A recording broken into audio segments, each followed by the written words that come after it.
Hoje, em 9 minutos, uma conversa a respeito de comportamento e de orientação sexual. E para isso a gente vai se valer de um trabalho desenvolvido pelo mestre em educação Elias Mugrabi, aí a propósito de um trabalho anterior, colado, de uma certa maneira, inspirado por uma pesquisa desenvolvida pela Unesco a respeito da relação do estudante, no caso do estudante capixaba, com a questão da homoafetividade. Elias, a pesquisa da Unesco, realizada, segundo dados, inclusive informados por você em 13 capitais do Brasil, né?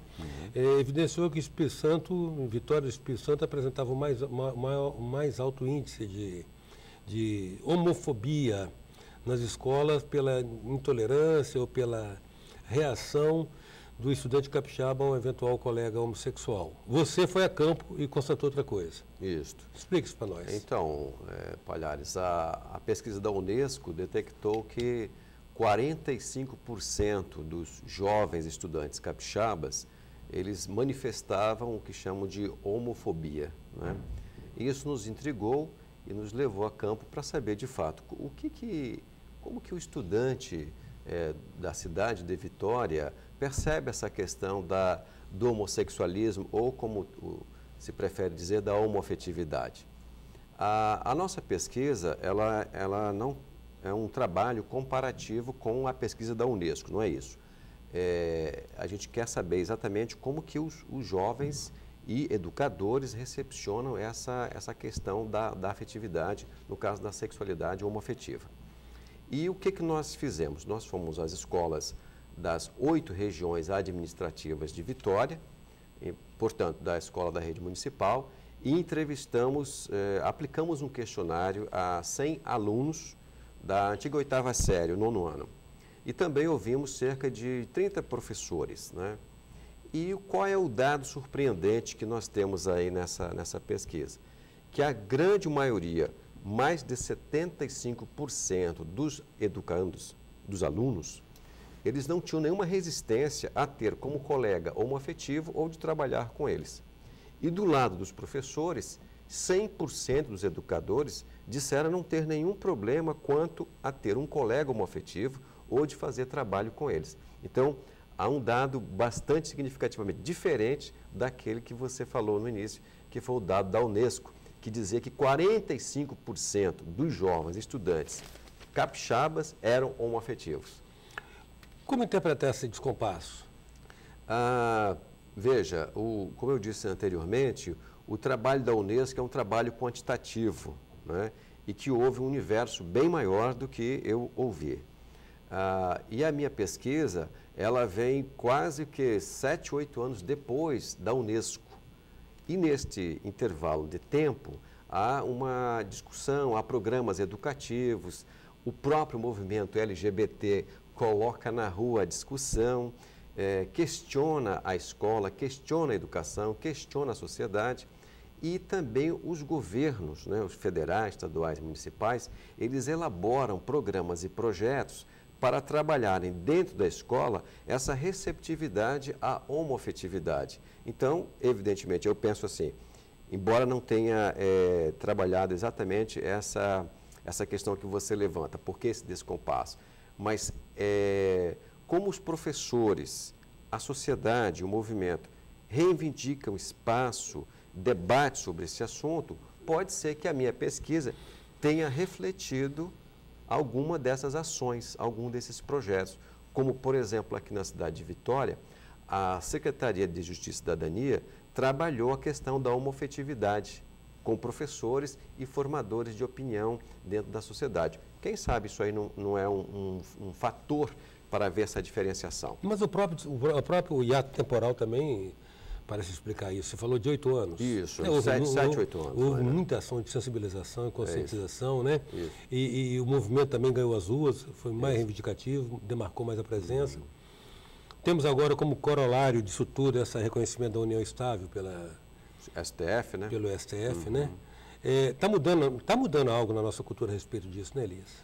Eu vejo assim que quando a gente ouvia essa questão da homoafetividade há um tempo atrás, qual era o sentimento? De muita resistência, não é?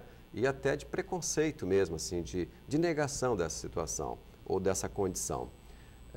Com o debate colocado na sociedade por esses novos sujeitos, os LGBTs, colocando para o próprio direito e para a sociedade o seu espaço e o seu direito a ter direito, então isso tem gerado, a meu ver, né, eu não tenho uma mensuração sobre isso, a meu ver tem gerado assim uma tolerância e uma certa respeitabilidade, embora conviva isso, na sociedade ela é contraditória, conviva com os preconceitos e as resistências também. Ela é matizada, né? A sociedade é um painel, né?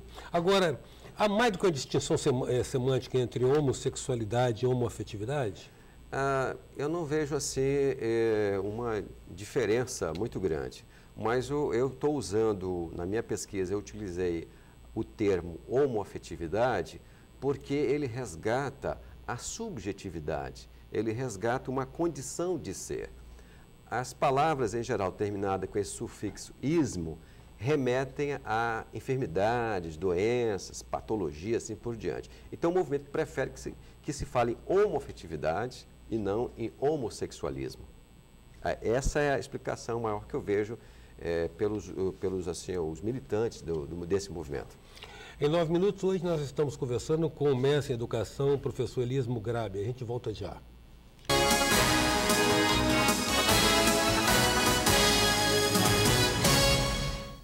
Voltamos com 9 minutos, que traz hoje o mestre em educação, professor Elísmo Grabi. Elias, a partir dessa constatação, ou seja, do que você colheu em pesquisa de campo, da relação do aluno da 8ª série, né? Isso. Da 8ª série, na sua relação com os colegas homoafetivos, como que a escola está lidando com isso? A escola enquanto instância de formação de cidadania. Como é que ela está lidando com isso? Ela está absorvendo isso? Nós tivemos aquele episódio cujo desfecho não foi exatamente bem sucedido do kit gay, né? Houve quem, a pretexto houve quem entendesse que a tentativa de explicar a condição homoafetiva, na verdade, estava se tornando uma apologia da homoafetividade. Como é que você vê isso? Eu destaco o seguinte, eu penso o seguinte, ao invés de a gente satanizar ou fazer uma apologia à condição homoafetiva, a escola ela é desafiada a cumprir sua missão. Qual é a sua missão? Dentre elas, a escola é um local, um espaço privilegiado de formação para a cidadania, para o respeito, para a liberdade, assim por diante. Então, veja, esse é um desafio para a escola. Como pensar de forma diferente das hostilidades em que você vê na sociedade? Agora, a escola também é essa caixa de ressonância em que ela, de certa forma, reproduz também essas assimetrias sociais. Então, o que eu percebo é que há, sim, uma preocupação dos gestores, né, na elaboração de programas, de projetos, para que se possa debater essa questão, né? O movimento LGBT, por exemplo, pede que se insira nos livros didáticos a questão canônica. Já que você apresenta um modelo do casal heterossexual, apresente também o casal homoafetivo, né? Pode-se fazer isso? Deve-se fazer isso? De que forma se faz? Essa é uma discussão que pega a todos os professores, educadores e educandos, né? Então, eu vejo assim, que a escola está cada vez mais colocando no seu espaço essa discussão que os próprios estudantes colocam, porque você vê bem, eu visitei algumas escolas em que há estudantes nessa condição homoafetiva e que eles querem ser chamados não pelo seu nome de batismo ou de registro, mas pelo seu nome social, né? Então, eu vejo assim que esse é o desafio que a escola tem para pensar de forma diferente a questão da diversidade sexual. Esse vai ser o desafio, então? O maior desafio, eu acho. Como discutir isso? Como colocar? Porque não é só ensinar. Há pouco tempo, eu estou na educação há 30 anos. Quando nós tratávamos de sexualidade, nós chamávamos o médico, porque ele entendia de quê? De fisiologia, né? Fisiologia. Hoje não. A sexualidade não é só uma questão fisiológica, é uma questão de construção de subjetividades. Como que a pessoa se organiza afetivamente? Mas culturalmente, qual é o viés cultural, o pano de fundo desse novo processo? Como você vê isso, por exemplo, na relação de uma geração anterior, de pessoas que são os pais hoje desses jovens? Isso. A nova geração é uma geração antenada, plugada, ela vive no mundo da web, do tempo real, ligados à tecnologia, assim por diante. A nossa geração, quando queria pesquisar, ler alguma coisa, ia aonde? Ia a um espaço físico chamado biblioteca. Essa nova geração, não, tem contato com a notícia em tempo real, não é? Então, quem vai promover a mudança realmente é essa nova forma de gestar o conhecimento, essa nova forma de discutir os padrões sociais, essa nova forma de ser. E a escola, ela vai ter que dar uma resposta a isso, né? Assim como o direito, as instituições, as igrejas, elas começam a pensar, mas essa é uma forma também de ser, como é que nós vamos responder a isso? Então, eu vejo que da parte dos educandos, né, existe também esse ranço cultural da reação a essa diversidade, ao preconceito, né, mas há também a possibilidade do novo. Como eu disse anteriormente, a nossa discussão não é tanto saber se vamos defender ou não, ser ou não militantes. O que importa é discutir o outro, a alteridade, é respeitar o outro como um novo sujeito de direitos. Afinal, os outros, nessa condição, têm ou não têm direito à sua expressão da sua afetividade? E a escola não pode se furtar a essa reflexão. Mas no caso dos educadores, eles estão, digamos assim, abertos e conscientes da necessidade de assimilar essa diversidade afetiva? Olha só, a pesquisa que eu fiz com os educadores, uma amostragem muito pequena, 100% deles disseram que não teriam nenhum problema em trabalhar a questão homoafetiva, em ter como colegas de profissão, de trabalho, professores homoafetivos e não teriam problema também em trabalhar com eles. Então eu vejo assim, que há um processo de mudança. Os professores estão também se abrindo a essa discussão. Não quer dizer, Eustáquio, que você fale assim, não, eu não tenho preconceito. Não seja por esse fato o preconceito pare de existir, não.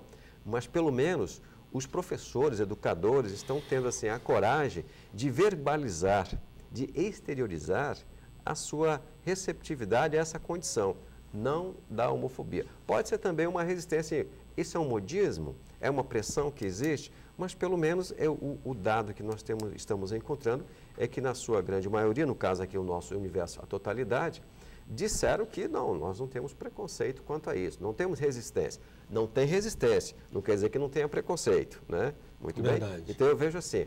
Agora, de outro lado também, os professores são chamados a uma atualização, a estudar essa questão. Então, eu vejo assim que programas de formação continuada de professores está colocando em pauta a diversidade étnica, a diversidade religiosa, a diversidade cultural e a diversidade sexual também. Agradeço muito, Elias, a sua contribuição vindo aqui falar conosco sobre isso. Esse é um assunto extremamente candente para a sociedade, é um valor novo, inclusive, a ser incorporado. Haverá um momento, inclusive, que enquanto minoria, e é definido quantitativamente, né? Certamente o movimento LGBT vai evoluir para, digamos, a reivindicação de cotas, né? Com certeza. Com certeza. Eu que agradeço aqui essa oportunidade, né? A gente até publicou um pequeno artigo no jornal A Tribuna com esse objetivo de popularizar, de devolver à sociedade a um fruto do nosso trabalho, nossa pesquisa. Agradeço a você também essa oportunidade, esse espaço aqui para a gente colocar um pouco mais do nosso trabalho docente, da discussão científica, né? Dessa condição da diversidade e principalmente do respeito às pessoas. Em 9 minutos a gente contou com a presença do mestre em educação Elias Mugrabi. Até já. Sou passageiro do tempo, tentando entender,